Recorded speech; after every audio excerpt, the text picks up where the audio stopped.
Okay, so imagine this. You're walking through the ancient city of Rajagaha just as dawn breaks, and you see a young man. Yeah. He's just had a morning bath, his clothes and hair are still wet, and he's standing there, palms joined, diligently bowing. Uh-huh. But he's not bowing to a temple or, a person or even a statue. He's bowing to every single direction, east, south, west, north, below, and above. Right. What on earth is he doing? And perhaps more importantly, why?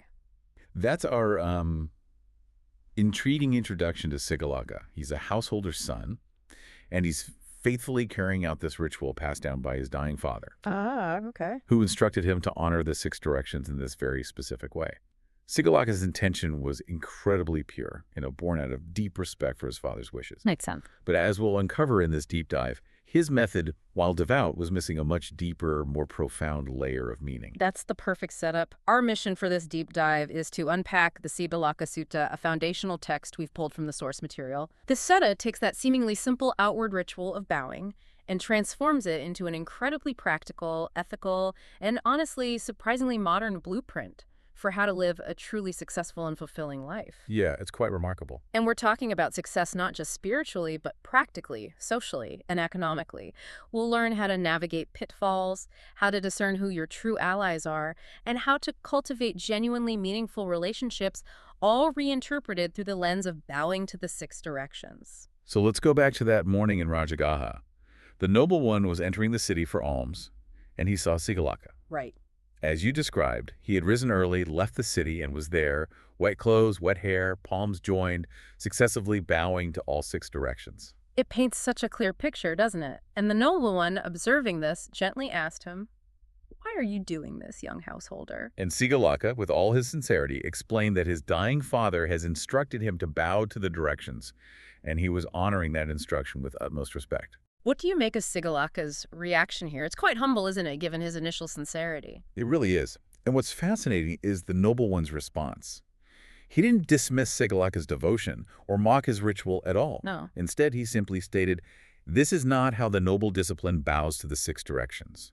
It was a gentle but, firm hint that there was a deeper wisdom to be unveiled. A true practice underlying the outward form. Exactly. And it's Sigalaka's next move that truly sets the stage, because he didn't get defensive, not at all. No, he didn't. He immediately asked, "How then, good sir, does the noble discipline bow to the 6 directions? Please, teach me the Dhamma in such a way." He was clearly eager to learn the true meaning, ready to absorb it. And with that readiness, the teaching began by laying a fundamental ethical groundwork.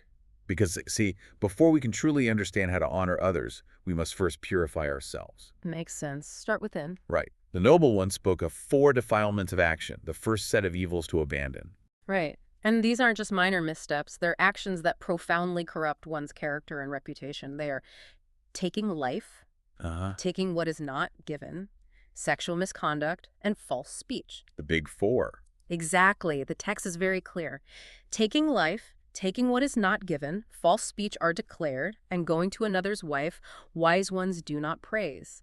It's a straightforward condemnation of these fundamental harms. Things we still recognize today as universally damaging. Absolutely. And this raises an important question. What drives these actions? The teaching identifies 4 causes of evil action, often called agati or biases. Okay, so the root causes. Yes. These are acting out of desire or favoritism, anger or ill will, delusion or ignorance or fear. When you act from these biases, your actions become corrupted and your reputation diminishes. So it's not just what you do, but the root mental state driving it. That's a sophisticated psychological insight for an ancient text, isn't it? It really is. And there's that powerful analogy in the source, comparing it to the moon.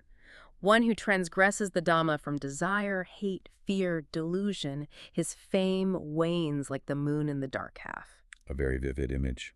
But conversely, if you don't transgress from these biases, his fame waxes like the moon in the bright half. It's such a clear illustration of how integrity, or, lack thereof, directly impacts your standing in the world. It's a fundamental principle. Yeah. And the outcome of abandoning these corrupting actions and their underlying causes is profound. It leads to victory in both worlds. Both worlds, meaning? Meaning success and well-being in this life, Yeah. and a good destiny in the next. It really sets the stage for building a life on solid ethical ground, starting with yourself. Okay. So once that internal foundation is laid, The teaching then pivots to these practical dangers that can erode one's well-being and wealth. Yes, the 6 channels of ruin, or doors to loss. Doors to loss sounds ominous. It is. Essentially, they're bad habits that systematically deplete your resources, your reputation, and your overall flourishing. It's almost like a checklist of how to sabotage yourself. Okay, let's break them down. What's the first one? The first is addiction to intoxicating drinks and heedlessness. This leads to, well, visible loss of wealth, increased quarrels, it's a source of diseases, brings disrepute. Right. It mentions exposing private parts, which implies a deep lack of shame, and crucially, it weakens wisdom. Weakens wisdom. What's striking there isn't just the physical ruin, but how it immediately points to the erosion of trust and social standing, aspects we sometimes overlook maybe in modern discussions of addiction. Exactly. It's not just about losing money, but literally losing your good sense and your place in society. Okay. What's number 2? The second is roaming the streets at unseemly hours. Think about how this makes you vulnerable. You're left unprotected. Your family is left unprotected. Your property is left unprotected. Yeah, that makes sense. It invites suspicion, false accusations, and generally brings you a lot of trouble. It's a lesson in personal safety that's still highly relevant. Definitely. Okay, third. Then there's frequent attendance at entertainment. The text lists specific forms: dancing, singing, music, storytelling, even hand clapping, drum playing. So it's not condemning fun itself? Not necessarily. It seems to be about the addiction to it, the excessiveness. It implies distraction, waste of time, and depletion of resources that could be used more productively. It's about balance, I think. Right, getting lost in it. Okay, the 4th channel. And this one is really potent for anyone looking to build a stable life. Addiction to gambling. Oh, yeah. Big one. Big one. And it has a long list of consequences. The winner creates enemies. The loser grieves over lost wealth. There's visible loss of wealth. Your word isn't accepted in court. You're scorned by friends and ministers. You become undesirable for marriage because you can't even support a family. Wow. It's truly a pathway to complete financial and social collapse. Absolutely. The 5th channel is association with bad friends. The company you keep. Exactly. Friends who are cheats, drunkards, deceivers, swindlers, violent individuals. Such associations inevitably lead you down a similar path, eroding your character by sheer proximity. Makes sense. You become like who you hang out with. And the last one, number 6. And finally, a classic we can all relate to, I think. Laziness. Ah, yes. The source lists all the excuses: too cold, too hot, too late, too early, too hungry, too thirsty. Chuckle slightly. We've all used those, haven't we? Probably. All right. These excuses prevent you from working, causing wealth you haven't acquired to remain out of reach, and any wealth you have acquired to diminish. It's a very practical warning about procrastination and missed opportunities. It really is. And the summary verses powerfully reinforce these dangers, highlighting how excessive sleep, going to another's wife, cultivating enmity and unrighteousness, and bad friends and miserliness, these 6 destroy a person. And the warning about laziness is stark. If a person neglects work, saying, "It's too cold, it's too hot, it's too late," then opportunities pass him by. It's a clear call to action and responsibility. So once you've sort of cleaned up your own act by abandoning harmful actions and avoiding these channels of ruin, the next critical step is discerning your relationships. Exactly. This is where it gets particularly insightful. Knowing who your true friends are versus those who just appear to be. The fakers. Pretty much. The Siddha identifies 4 kinds of enemies in the guise of friends. The first is the robber. Okay, what does the robber friend do? Takes your property, desires much for little, performs duties only out of fear, and serves merely for his own advantage. They're simply using you, looking for what they can extract. Got it. The user. What's the second type? Then there's the talker or the lip service friend. Ah, all talk, no action. Yeah, precisely. They'll speak of past favors they've done or future favors they might do, try to gain favor with meaningless words. And here's the key.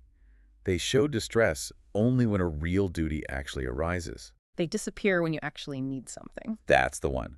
The third is the flatterer. Oh, the yes man. Kind of. They'll approve of your bad deeds, approve of your good deeds, basically. They'll agree with anything you say. They praise you to your face. What? But then disparage you behind your back.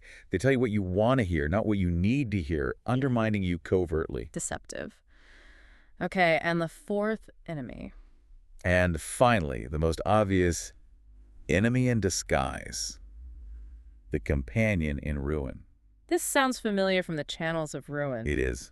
This is the friend who joins you in addiction to intoxicants, roaming the streets at unseemly hours, frequenting entertainment, and addiction to gambling. We've all had that friend who only calls when they want to go out and get into trouble, haven't we? This sutta was calling them out thousands of years ago. Exactly.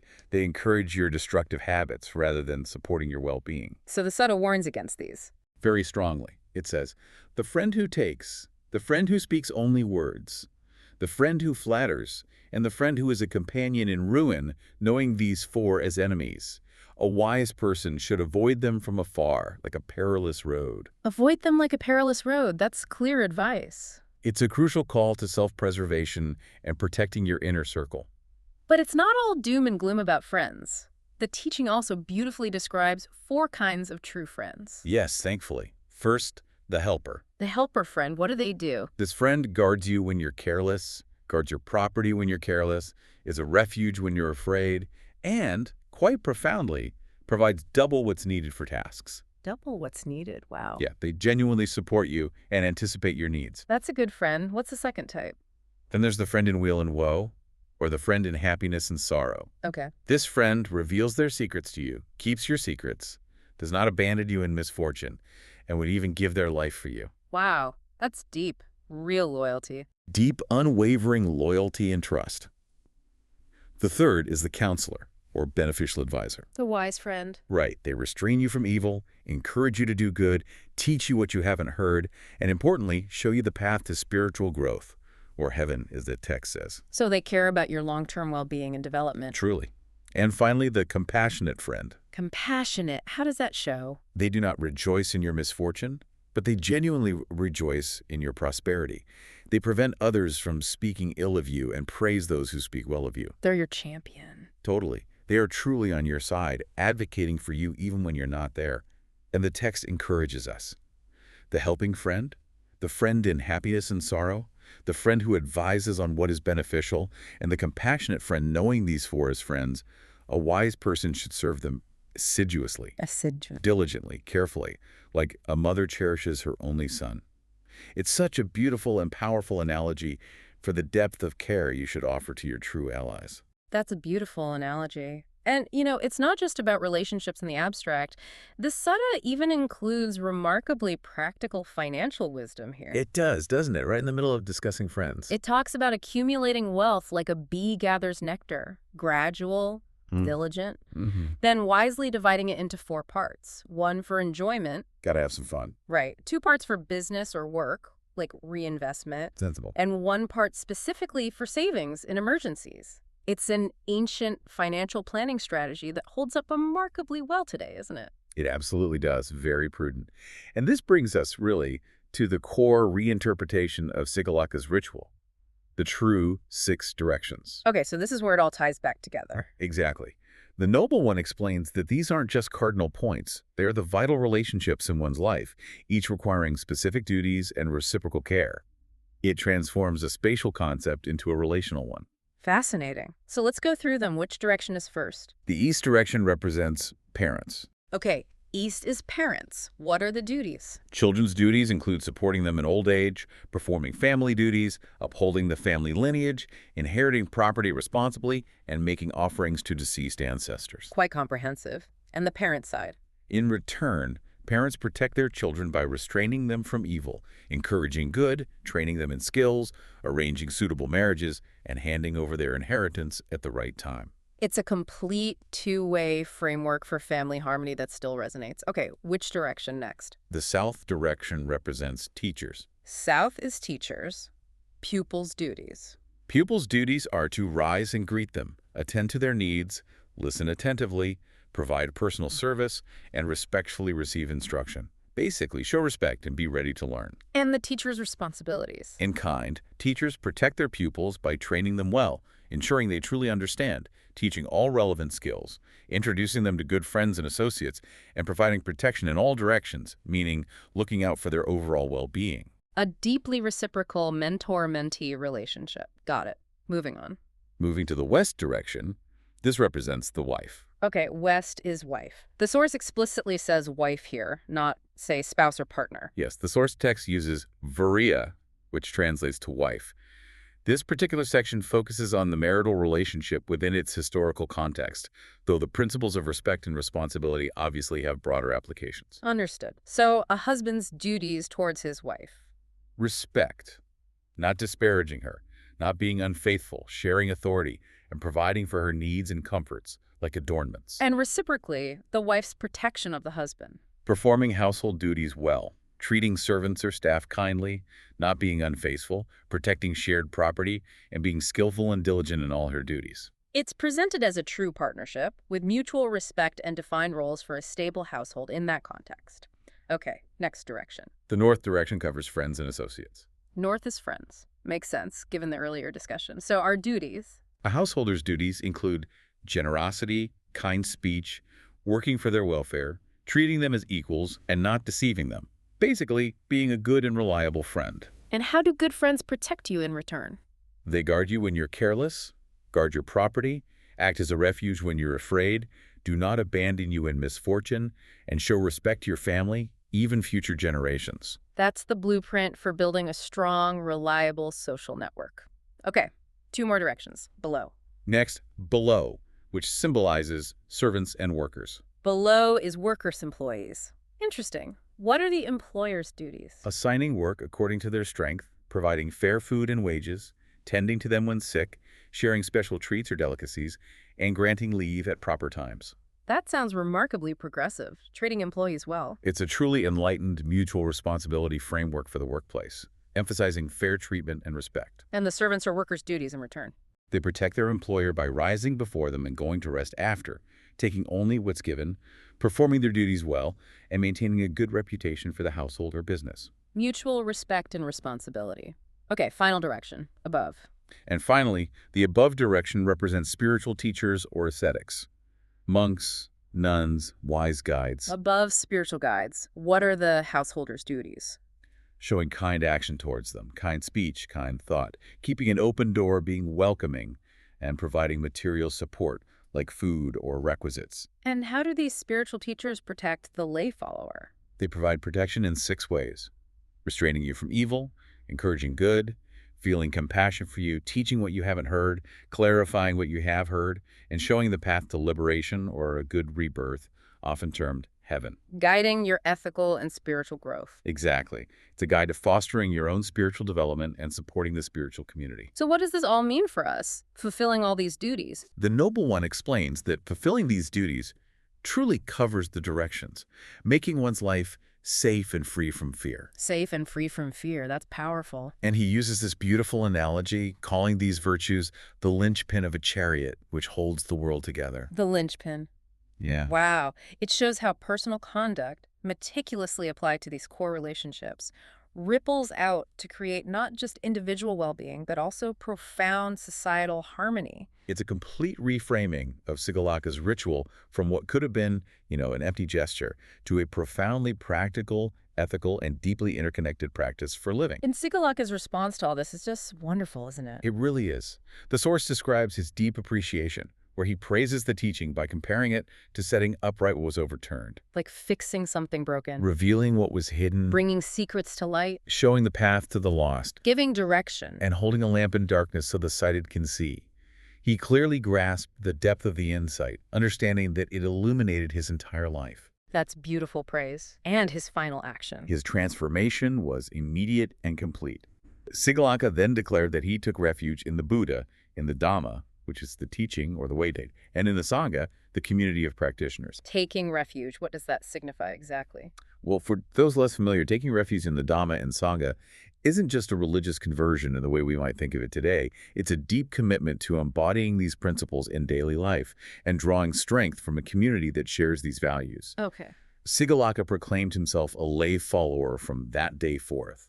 It was a profound acceptance of this new practical blueprint for living. So this deep dive has really revealed how a simple outward ritual was transformed into this comprehensive, practical guide for ethical living. Yeah. It's all about self-mastery, isn't it? Discerning true allies from those who would exploit you and cultivating your responsibilities within those absolutely key relationships. Parents, teachers, spouses, friends, workers, and spiritual guides. The Siṅgālakasuttaṃ truly offers a timeless framework for personal and societal harmony. It's a potent reminder that true worship or genuine respect often lies not in mere outward gestures. Like just bowing to direction. Right, but in the diligent, compassionate, and wise fulfillment of our roles and duties to ourselves and everyone around us. So here's something to think about. If bowing to the directions really means living with such conscious awareness and responsibility in all your interactions, what would your personal life, your family, and your community look like if you truly treated every relationship as a sacred direction to be honored and nurtured?